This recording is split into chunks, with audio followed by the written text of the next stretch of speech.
Samus, aka Tiz, and this is The Force Always.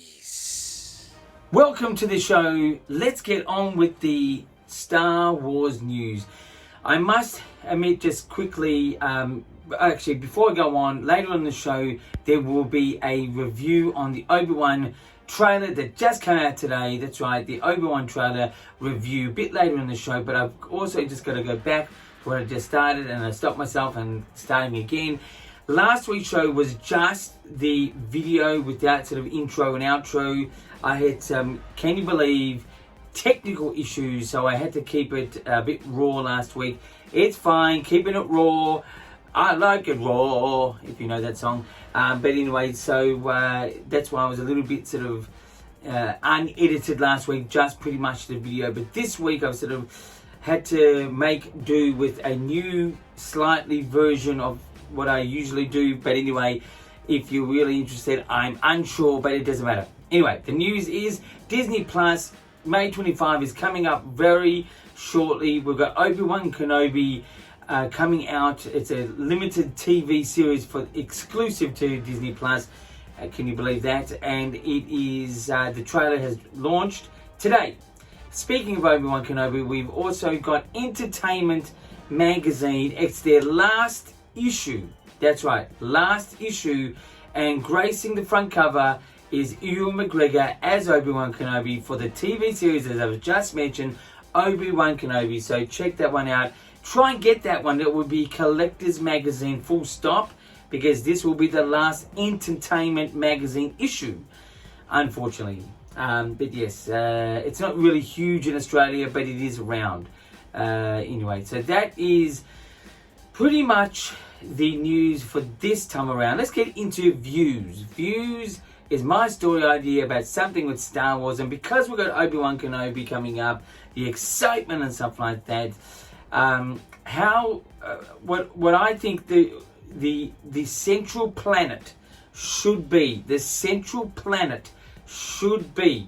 in this TV series is, if I'm writing the TV series, I would have it as Coruscant, which is the city planet, which is the planet that we saw mostly in the prequels, pretty much where the Jedi Temple was, pretty much where the Sith restarted back in the prequel times, Phantom Menace, Attack of the Clones, and Revenge of the Sith. That sort of centralizes mainly on that planet. I think it's a great planet to keep rocking on. It gives it a fresh new look to Star Wars, but it's something old as well, but it's just an exciting planet personally. And I think it should start at Tatooine, but end in Tatooine, obviously, for obvious Star Wars reasons, story reasons, if you know the timeline. And again, so this particular series, Obi Wan Kenobi, is 10 years after Revenge of the Sith. So it's like almost in the bang dead center middle of the whole experience between Revenge of the Sith and A New Hope. Can you believe I nearly forgot? So many names and titles and numbers to remember for Star Wars. It's amazing. But anyway, that's my views for that this time around. Let's get into the reviews. It's going to be a double header. I'm going to review something that I've got in my hot little hand here, and I'm going to review the Obi-Wan trailer straight off the bat. 9.5 out of 10. Music sensational, visual sensational, giving a taste of what's to come. The 0.5 was lost at the very end, when all we saw was Obi-Wan Kenobi looking a little bit depressed and bewildered, or whatever you want to think, a little bit dry, sorry for himself, or something like this. And there was nothing that was sort of saying, let's, cling on to this little bit of information and take it on to the next trailer or into the actual series. I think that's the only downfall of this trailer. It was almost a perfect trailer. The music, the look, the colors, the settings, everything was great. Besides that last bit where there was nothing there was no cliffhanger to the trailer for the next trailer or the actual series itself. I think it should have just given us something, ooh, look at this, or ooh, look at that, or hear this, or something like that. Star Wars is usually good at that, but this one, it just missed out a little. Anyway, my second part of my review is a classic DVD. That is actually a DVD. If you've still got the player, which is a remarkably, it came and it gone, DVD players. Video cassette players were here for quite a number of decades, but DVD players, I think, lasted a little bit, but not as long as video players. But this is a DVD. I tried to get this one on DVD. Now DVD is almost obsolete. I'm going to try and get the iTunes version of it. I don't know, but Spaceballs is one of the best comedies, spoofs you'll ever get to watch. Problem is, comedies don't really rock these days. So it's a little bit hard, and it is real corny and cheesy, a very 80s sort of feel, sort of thing, very Star Wars related. You've got to understand the story to really get a lot of the things in here. Even if you didn't watch Star Wars, you still could have some fun with it.